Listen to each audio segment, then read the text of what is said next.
तर दुसरीकडे आमदार संतोष बांगर यांच्या विरोधात गुन्हा दाखल करण्यात आलेला आहे। हिंगोली पोलीस ठाण्यामध्ये बांगरांविरोधात गुन्हा दाखल करण्यात आलेला आहे आणि त्याची बांगर यांची मतदान केंद्रामधली घोषणाबाजी आणि महिला मतदाराला चिन्ह सांगितल्याचा सुद्धा आरोप संतोष बांगर यांच्यावर झालेला आहे। बुलढाण्यामध्ये मतदानावेळेला राडा झाल्याचं पाहायला मिळतंय। मतदान केंद्राबाहेर बोगस मतदार पोलिसांच्या हातून निसटलेला आहे आणि या सगळ्यामध्ये संजय गायकवाड यांचा मुलगा कुणाल गायकवाड यांना ही दृश्य आपण बघतोय।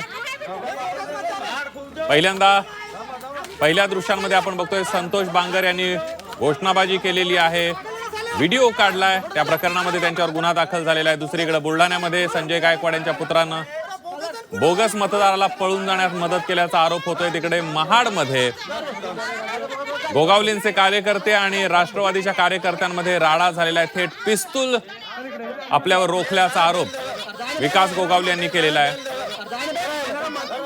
तर चंद्रपुरात राजुरा शहरामध्ये मतदारांना पैशांचं आमिष दाखवल्याचे हे माहिती समोर आली आहे आणि या सगळ्या संदर्भात आता अनेक ठिकाणी राडेबाजी झाल्याचं पाहायला मिळतं।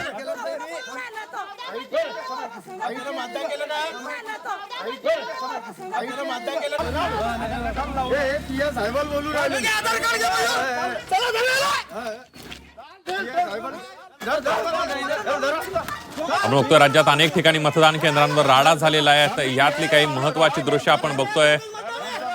हिंगोलीमध्ये मतदान केंद्रातच घोषणाबाजी केल्यानं शिवसेनेचे आमदार संतोष बांगर यांच्यावर गुन्हा दाखल झालेला आहे। घोषणाबाजी तर केली आणि त्यासोबत व्हिडिओही बांगर यांनी काढलेला आहे। तर दुसरीकडे बुलढाण्यामध्ये आमदार संजय गायकवाड यांचा मुलगा कुणाल गायकवाड यानं बोगस मतदाराला पळून जाण्यासाठी मदत केल्याचा आरोप होतोय, त्या व्हिडिओमध्ये आपल्याला पाहायला मिळतंय।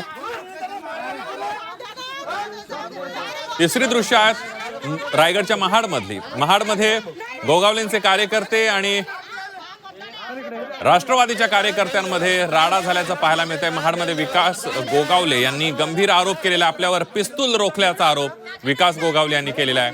तर तिकडे चंद्रपूरच्या राजोऱ्यामध्ये सुद्धा शहरामध्ये मतदारांना पैशांचा आमिष दाखवल्याचा आरोप करण्यात येतोय।